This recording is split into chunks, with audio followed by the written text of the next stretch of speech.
Lecteur, lectrice, bonjour. Voici Gracieuse Robert, si vous me découvrez à travers cette vidéo. J'ai décidé aujourd'hui de faire une vidéo qui me tient particulièrement à cœur parce que c'est une composante de ma personnalité. Donc, je suis gracieuse et je suis hypersensible. J'ai l'impression de parler comme à une réunion d'alcooliques anonymes et pourtant, ce n'est ni une tare, ni un défaut, c'est une partie de moi, un trait de caractère qui me définit comme ma taille. Je lis l'article que j'avais écrit, parce que ça va être plus simple et je vais essayer de ne pas me disperser. Il paraît que nous sommes 30% de la population, hommes comme femmes.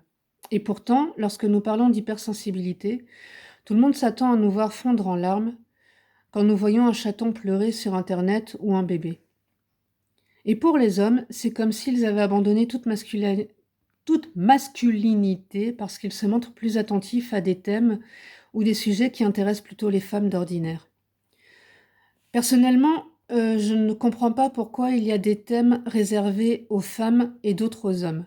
Pourquoi un homme n'aimerait pas la broderie, la pâtisserie ou s'occuper de ses enfants? Pourquoi une femme n'aimerait pas la mécanique, le sport comme le foot ou devenir ingénieur et être très forte en maths? On peut parler de Marie Curie pour les femmes, on peut parler de Cyril Lignac pour la pâtisserie, entre autres, parce que ce sont des personnes très très connues. Et voilà, je ne sais pas si ce sont des personnes hypersensibles, d'ailleurs, j'ai pas fait de recherche à ce propos-là. Par contre, j'ai appris que Anne-Sophie Pic est hypersensible, donc c'est une grande chef dans la cuisine, et je l'ai appris dans ce livre. Donc c'est Chemin, explorer les grands thèmes de la vie, et donc là, il parle de l'hypersensibilité.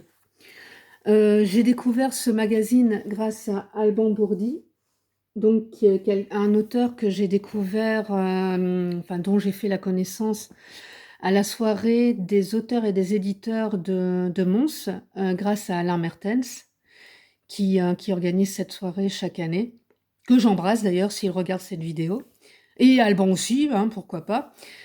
Surtout que nous allons travailler prochainement ensemble, et c'est aussi la raison de cette vidéo, même si c'est pas l'unique raison. Je vais continuer sur ce que j'avais écrit parce que j'ai une grosse tendance à me disperser. Si vous avez déjà vu certaines de mes vidéos, vous le savez. Donc pour moi, être hypersensible, c'est comme si j'étais enceinte tout le temps. Les émotions sont exacerbées et j'ai mis l'idée à la minute, comme vous l'avez déjà constaté certainement. Donc c'est Alban qui avait fait la promo de ce magazine que je suis toujours en train de lire, donc dont je vous ferai un retour parce que j'avais dit, je l'ai acheté au mois d'août, je pense.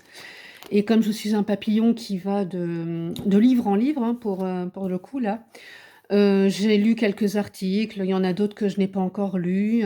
J'ai découvert Saverio Tomasella, qui écrit des bouquins sur l'hypersensibilité et qui a créé un observatoire. Alors attends, est-ce que c'est écrit ici? L'Observatoire de l'hypersensibilité, je pense. C'est un psychologue qui est en Suisse et qui écrit des bouquins au quotidien sur l'hypersensibilité et tout. Et justement, j'ai l'intention aussi de lire un ou deux de ses livres parce que, voilà, l'hypersensibilité au quotidien, comme je disais, c'est comme si on était enceinte tout le temps. Enfin, en tout cas pour les femmes. Et donc, quand on va ressentir quelque chose, on va le ressentir puissance 10 ou puissance 100 par rapport à d'autres personnes. Pour donner un exemple, et après je continue sur mon article, je vais rentrer dans une pièce, alors on va prendre un exemple au travail, parce que je ne suis pas autrice à plein temps, ou même dans un salon, tiens, par exemple. Je vais rentrer dans un salon, à l'époque où on pouvait encore y aller, parce qu'actuellement, au moment où je suis en train de tourner cette vidéo, nous sommes encore à 80% en confinement. Je vais rentrer dans un salon et je vais sentir l'atmosphère, mais peut-être que moi, je vais sentir une atmosphère différente de d'autres personnes qui ne sont pas hypersensibles. Je vais voir un auteur qui va sourire, donc qui va avoir l'air jovial comme ça, mais moi je vais remarquer que non, il est pas bien, il est pas à l'aise. Pourquoi? Parce que peut-être qu'il vient de rencontrer quelqu'un qui a été désagréable avec. Et je vais lui dire peut-être une petite parole gentille ou quelque chose pour l'apaiser. Parce que quelque part, ça va me toucher et donc je vais essayer de l'aider par une parole gentille pour lui redonner un petit coup de courage pour qu'il continue son salon. Alors, je veux pas dire que je suis quelqu'un qui est, plus altruiste que quelqu'un d'autre, hein, non, c'est pas du tout ça. C'est que je vais être plus sensible à certaines choses, à des attitudes, à des manières de parler, à des oui, ça, c'est encore des manières de parler, mais à des discours.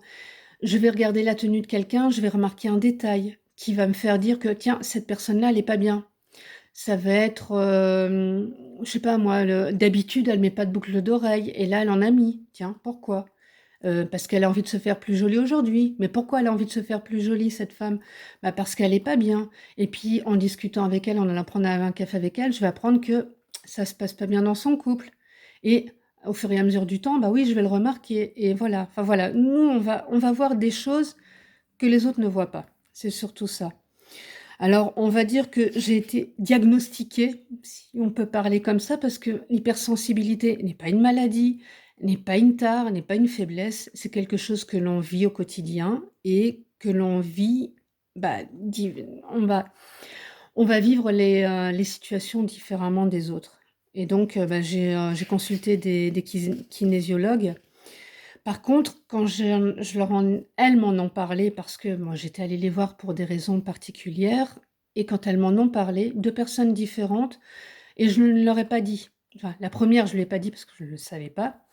Elle m'avait conseillé de lire «L'esprit dispersé» je perds son nom, ça me reviendra, mais c'est un livre aussi dont je parlerai dans un de mes retours de lecture, de Gabor, ça va me revenir.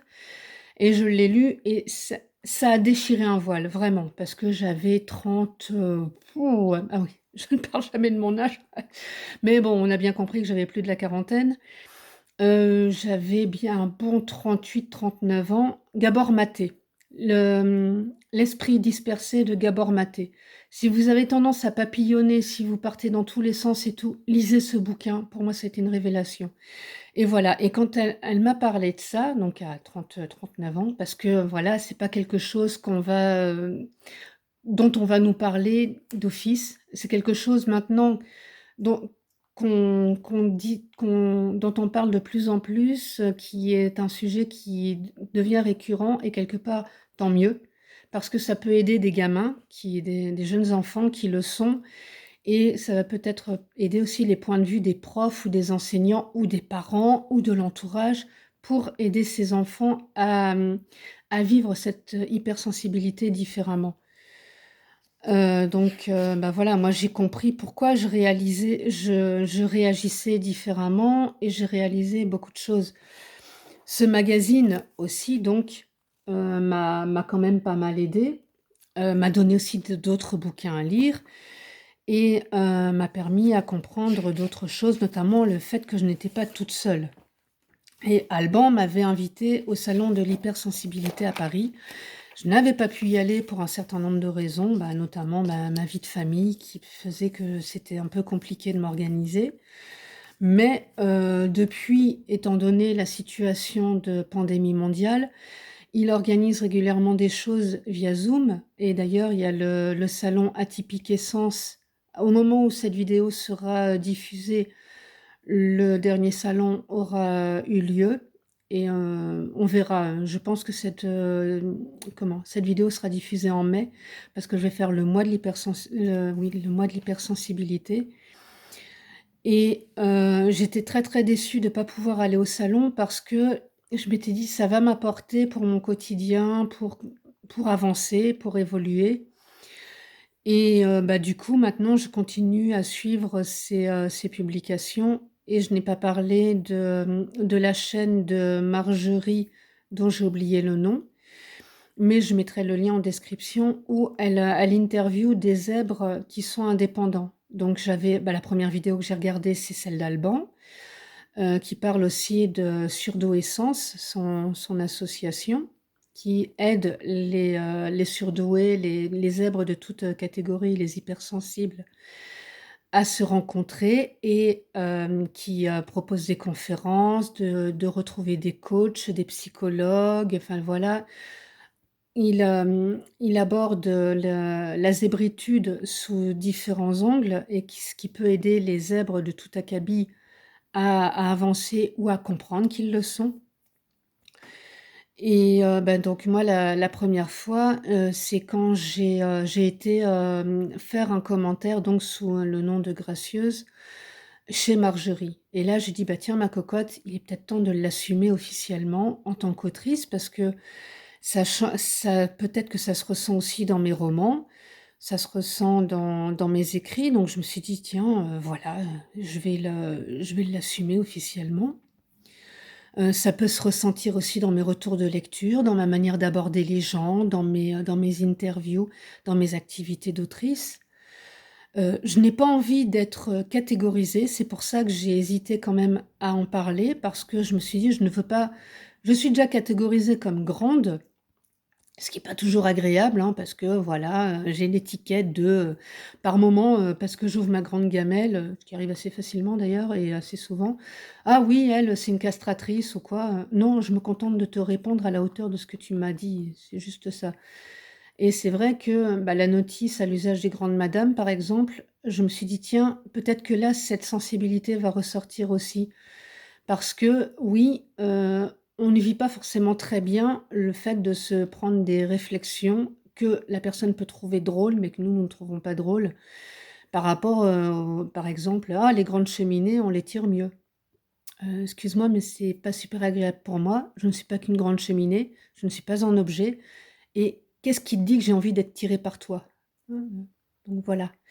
Et du coup, bah, oui, je vais avoir une réponse, et justement, quand on est hypersensible, on a tendance à se faire une carapace assez facilement, enfin, en tout cas dans mon cas, et à un moment, je réagissais très mal aux réflexions sur ma taille. Moi, j'en avais conclu que voilà, c'est parce que j'étais plus sensible que les autres et parce que j'étais susceptible sur ce sujet-là. Mais après, je me suis dit: «Bah, oui, mais est-ce que c'est pas aussi le fait que en étant hypersensible et pas uniquement sensible, du coup, je prends les réflexions de plein fouet et différemment des autres et je les vis aussi différemment. Voilà, donc tout ça pour dire que, oui, je suis plus réceptive à certaines choses. Je suis, bah, j'ai parlé d'être attentive, aux détails et cetera et bah, comment dire? Voilà, j'avais envie d'en parler parce que, je suis aussi donc une autrice auto-éditée. Alors pour ceux qui me connaissent, je vais continuer à parler de mon activité donc voilà, si vous avez envie de m'écouter jusqu'au bout, bienvenue. Donc je suis Gracieuse Robert, une autrice auto-éditée et éditée, donc hybride comme je dis souvent et voilà, je ne prends pas le chemin classique. Donc j'avais pas envie de passer par des éditeurs parce que j'ai besoin d'une relation de confiance. Une relation de confiance que j'ai trouvée avec Lise, des éditions Éveillez-vous, parce qu'elle aussi, elle est tournée autour du bien-être, de la sensibilité, de la zébritude et je crois que voilà, quelque part, elle m'a rassurée par rapport à tout ça. Parce que quand on discute toutes les 2 de différents projets, on se retrouve et on se comprend, je dirais presque à demi-mot. Donc justement chez elle, j'ai édité Gracieuse tribulation d'une brouette. Elle a lancé, Récréature en février 2020 et depuis, on va dire entre guillemets, on s'est quasiment plus quittés parce qu'on n'a pas travaillé sur d'autres projets ensemble et je participe aux Récréatures de février 2021. Et donc j'ai auto-édité Ma vie en blog, qui parle de Clotilde qui est amoureuse de son meilleur ami, qui se ramasse une bonne cuite et qui lui avoue et que se passe-t-il derrière? Et j'ai écrit aussi, Les voyages forment la jeunesse avec Agathe, qui décide de partir dans un voyage organisé pour sauver son couple. Donc nous avons l'Italie, Les voyages forment la jeunesse, l'Italie, ça c'est le voyage organisé. Et nous avons la suite, Les voyages forment la jeunesse, la France, où là, bah, on va apprendre, est-ce que son couple est sauvé ou pas? Et il y a actuellement Les voyages forment la jeunesse 3, les Antilles, où là, bah, on a la suite des aventures d'Agathe avec un homme à ses côtés, mais lequel? Voilà, et j'ai aussi pour projet de publier La Grande Madame, qui est donc l'histoire de Charlène, une copine de Clotilde et de Agathe, qui sera en projet Ulule. Je suis aussi une grande, lectrice, donc je suis autrice pour vous faire lire et pas que mes livres, et donc je fais des retours de lecture comme je disais. Je réalise des interviews d'auteurs, enfin je fais pas mal de choses parce que je suis aussi hyper active, bien sûr. Voilà, je suis hyper beaucoup de choses, hyper grande, hyper sensible, hyper active, et je trouvais intéressant de présenter cet angle-là aussi, et donc, bah, suivez ma chaîne si ça vous intéresse. Laissez un pouce bleu sur cette vidéo, partagez-la si ça vous intéresse. Si vous connaissez des gens hypersensibles à qui ça pourrait parler, ou des gens que vous pensez hypersensibles qui pourraient comprendre des choses avec ma vidéo, parce que c'est aussi le but de ce tournage. Et sinon, bah, comme je disais, il va y avoir d'autres sujets parce que je vais réaliser des interviews d'hypersensibles grâce à Alban je lui ai proposé de réaliser des interviews d'hypersensibles parce que j'avais envie de parler de ce sujet-là sur ma chaîne, sur mon site lesgracieusetés.fun, ou vous pouvez aussi retrouver sur gracieusrobert.com. Et il m'a dit, pourquoi ne pas faire des vidéos? Et je dis, ah tiens, voilà une idée qu'elle est bonne. Bon, après, j'ai eu peur. Je dis, oh là là, est-ce que je vais gérer? Et après, je me suis dit, allez, on y va, on fonce. On fait comme d'habitude. On prépare 50%. On se laisse porter pour les 50 autres pourcents. À 80%, ce sera de l'improvisé comme à chaque fois, mais c'est aussi le côté gai parce que la vie ne peut pas être toujours bien calibrée et bien structurée comme il faut ou comme on l'a prévu. Voilà, bon, j'ai essayé de faire une vidéo assez courte. Je vous remercie de m'avoir suivi jusqu'au bout si vous m'avez suivi jusque-là. Et je vous dis à très vite pour de nouvelles aventures. À bientôt!